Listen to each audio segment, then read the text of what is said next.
Metallica is the biggest metal band of all time. Our next guests are beloved well into the far corners of the planet Earth. But drumming for the biggest metal band of all time is not easy. In fact, some would say it's nearly impossible. From going deaf to being hated around the world, and even your drumming being used to torture prisoners, being Metallica's drummer is an impossible job. This is Lars Ulrich, and he is one of the most loved and hated drummers of all time. Lars ruins the band. See headline.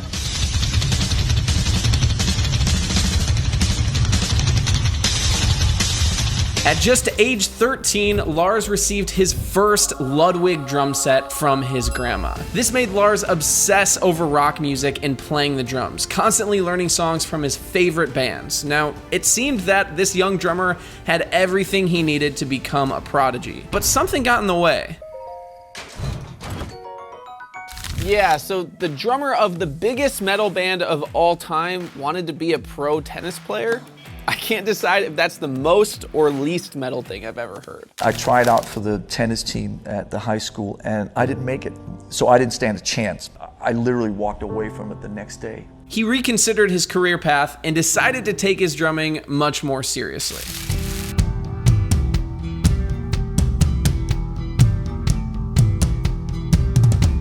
I think quitting tennis worked out for him because it led him from playing in his bedroom to playing the biggest concert of all time.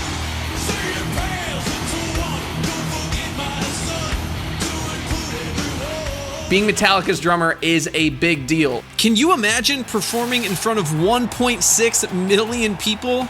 Yeah, that seems pretty impossible, but Lars is just getting started. To be Metallica's drummer, you can't be afraid to perform in front of millions, but there's one audience who was afraid, and it was the prisoners that were tortured with Metallica's music. When you found out that Enter Sandman and other Metallica songs are being used in Iraq and in other detention facilities as sort of this way to torture people, essentially. It all seems so bizarre. That's right. In 2008, it was revealed that the US military had been blasting Metallica's music at insanely loud volumes as a tactic to break down the mental state of prisoners. Apparently, the government was a fan of the song Enter Sandman, which was one of the more popular choices to be used for torture, which just so happens to be one of their most popular songs to listen to in the real world.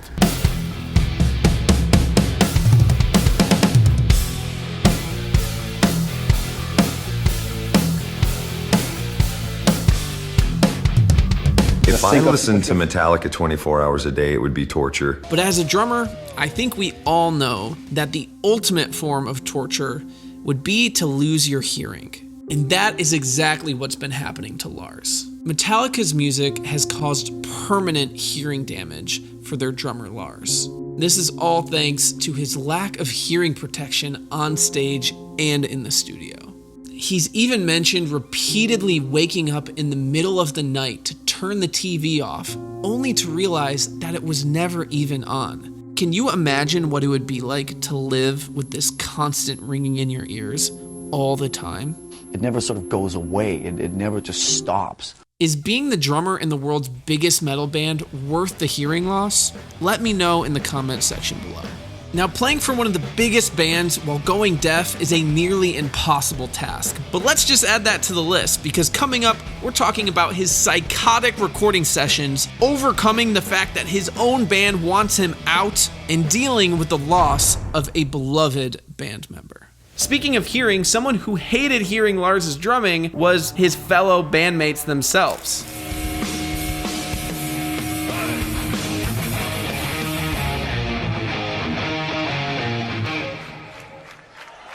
We have to start it again? Why don't you try getting a more solid beat? Regular? Oh, well, you can call it regular. And maybe that's because Lars is known for how much he absolutely hates practicing.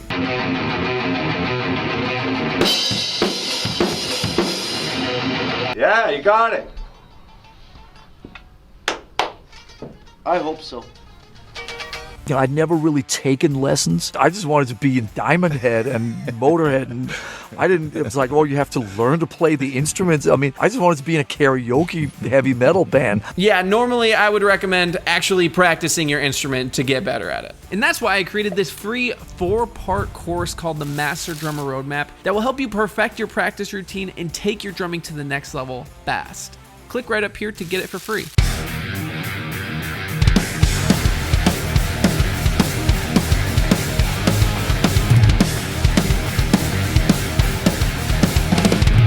When Lars was just 18 years old, he finally got the courage to audition for a band, which just so happened to have his future Metallica bandmates in it. But the audition didn't go great for him.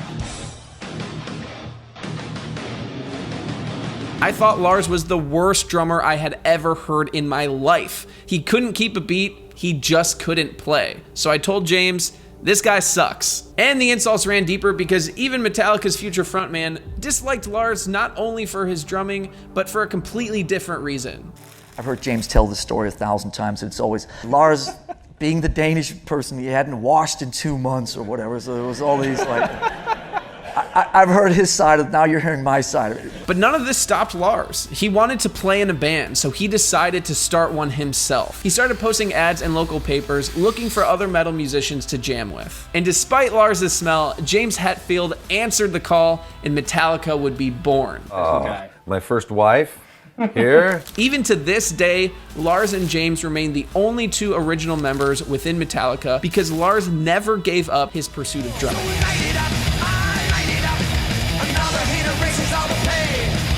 But how in the world did a drummer who hates practice and bandmates think he sucks create epic tom parts like in Enter Sandman?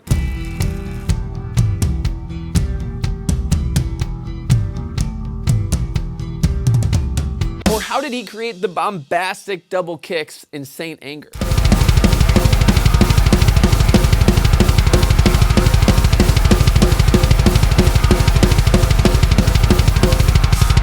Or come up with his controlled chaos beat in One.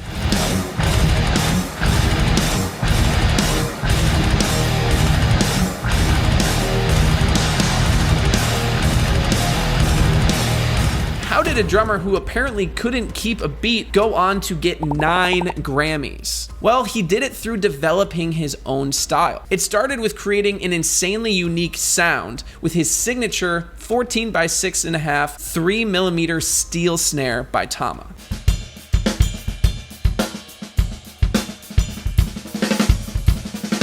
For someone whose drumming is widely criticized, his snare drum is actually pretty highly praised. Don't try this at home, kids. It may piss the neighbors off. And then he did something that no other drummer had done before him. The one thing that happened with wood sticks all the time, which was a real bummer, especially on stage, was that they always broke. He revolutionized the drumstick. Well, kind of. Lars' signature drumsticks are made out of metal. Yeah, metal. Not wood, metal. They come with a plastic coating that goes over them, and if you think that these sticks didn't absolutely destroy my cymbals growing up, you'd be wrong. But Lars didn't only develop a unique sound, he developed a unique playing style that has a massive role in creating Metallica's iconic sound. He did this by utilizing 3 simple concepts. 1, the off-time cymbal.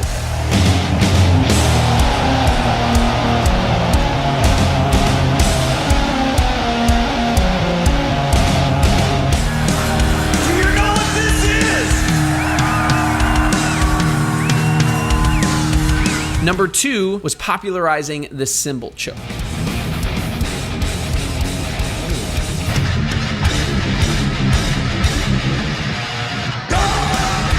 And number 3 was his fast, driving, open hi-hat beats.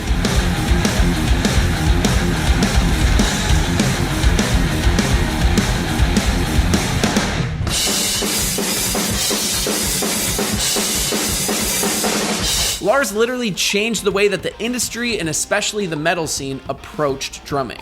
I would come up with drum ideas that Hetfield would write riffs to, like Justice for All. I was trying really hard to push the drums into the foreground. After like a year or two of that, I was like, do your thing, chill out, support the riffs, do what's best for the song. Lars has set out to do what he wanted to do. And what he wanted to do was play the drums and play it his way.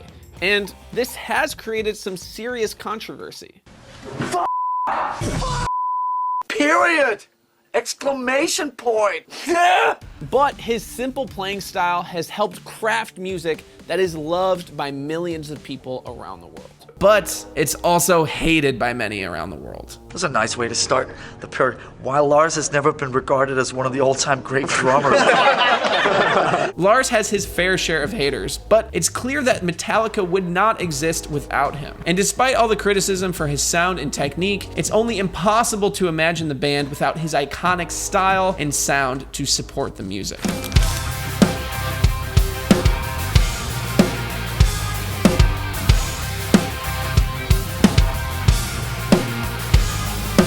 But unfortunately, the troubles of Metallica's drummer go much beyond being hated by the public. We're talking psychotic recording sessions, tragedies that almost tore the band apart, and concerts that left fans rioting. And it's only gonna get sillier. And it was wild when Metallica wanted to kick Lars out of the band. This is hard to play, dude. It's just if you play it perfectly, we can go home. Yeah, but what are we gonna do for the rest of the weekend? Good point. The band wanted Lars out because of his playing, because of his attitude, but there was also some business drama happening in the background.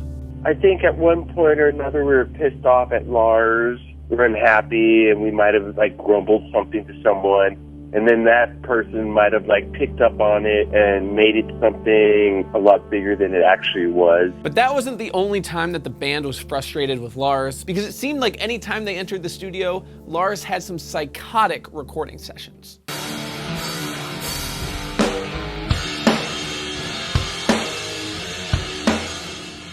I told you straight up that I was. Right. And what are you trying to do? You're just sitting here being a complete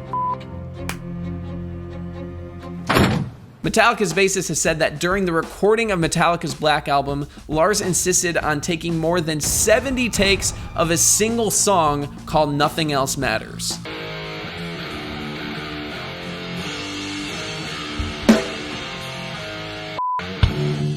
And to make things way, way worse, Lars changed his drum head after every single take. That is seriously insane. Now, I recently found out how many hits it takes to break a snare head. Trust me, it is more than a single take of a song. Click here to watch the video to find out how many hits it does take to break a snare head. But despite all the craziness, his bandmates have been quoted as saying that he has a lot of drive, and that's part of the reason why they love him so much.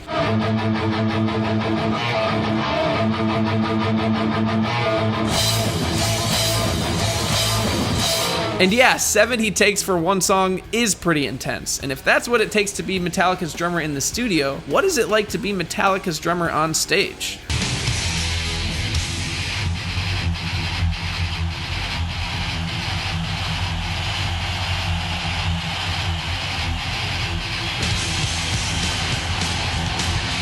Lars is an absolute maniac on stage. Not only will he run from one drum kit to another, but when performing in front of millions of people, he absolutely smashed his hand on his snare drum. Now, I've seen some blood on snare drum heads before, but this is maybe some of the most I've ever seen.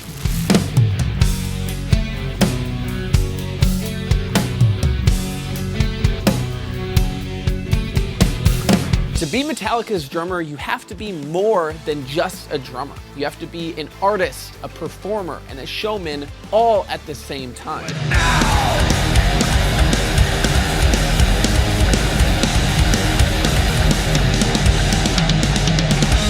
And trust me, it is not easy to keep this much energy throughout all of Metallica's shows. In fact, Metallica has been known to play 160 shows in just 1 year's time. To put it into perspective, most pro athletes play less than half of that in a given year, plus a lot more time to rest. And when you're smashing your hand and playing songs up to 220 BPM every single night, things start to break down. Not only does your physical body break down because drummers burn so many calories at every single show, but that can start to make your mental breakdown as well. I'm scared. What if something happens? And that was the case for Lars, because one show would change everything. One of us didn't quite make it here. Lars has gone to the hospital. It seems that all the chaos and the physical pain that he was in caused him to have a panic attack, which forced him to go to the hospital before the set.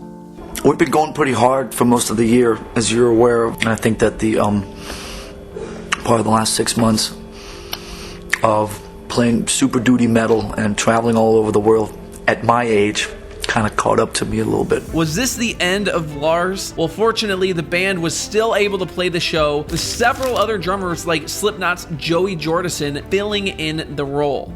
When do we get masks? We need masks. And after Lars missed his first show in 20 years, he would never miss one again and hasn't ever since. Which was good because I don't think he wanted to miss this next gig to play for some penguins and polar bears.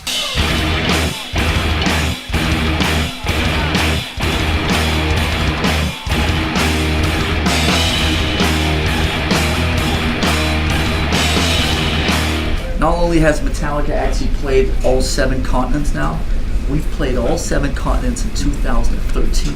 But this show was not like the rest. In order to protect the polar bears and not endanger the environment, the band couldn't use any amplification.